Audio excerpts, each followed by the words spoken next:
Alright guys, ang magandang araw sa inyong lahat. Meron tayong isang reaction video dito sa SSS. 15% contribution rate hike na effective ngayong January. Alright, intro muna tayo guys.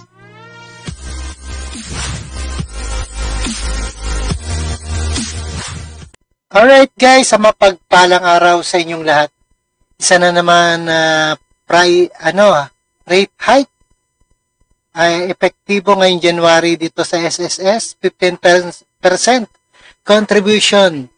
Ako, kawawa, lalo na yung mga senior. Dapat taasan din ang ating loan, no?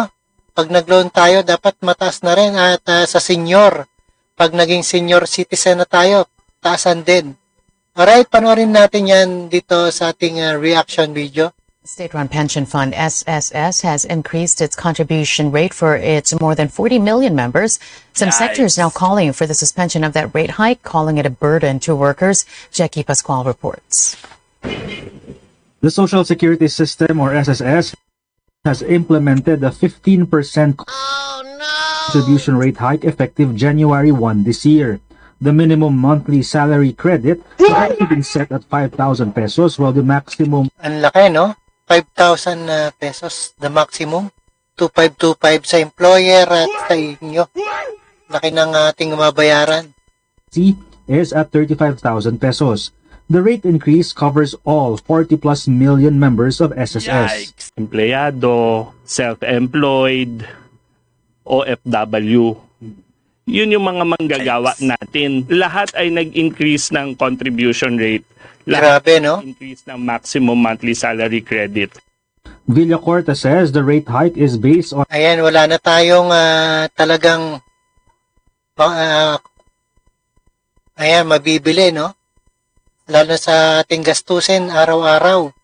Ay ito ay tumaas na ang lahat. Alright? on Republic Act 11199 or the Social Security Act of 2018.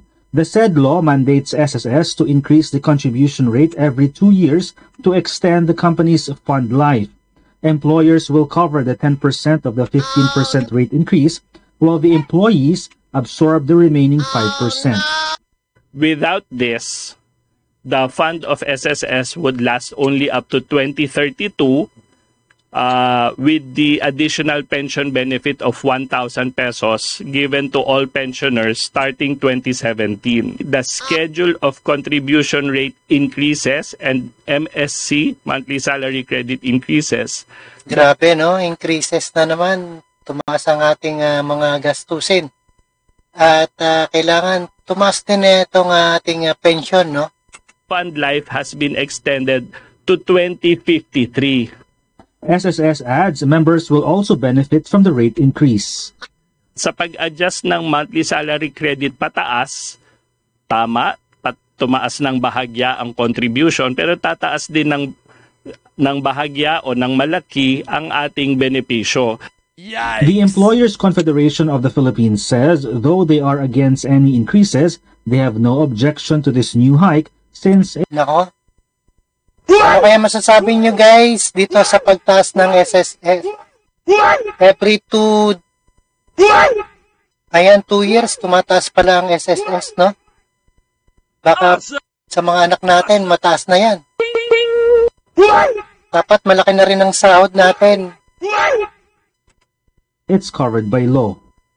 While we are all against, both employers and labor are against increases, especially this time, we did not protest against that anymore because it looks like okay naman yung services ng SSS, ano?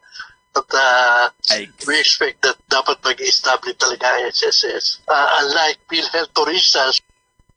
Yikes! Other sectors, however, are not happy with the increase. Gabriela Party List Representative Arlene calls the hike a cruel New Year's Eve, saying that this adds burden to workers which were supposed to be given a salary. Talagang burden sa workers yan.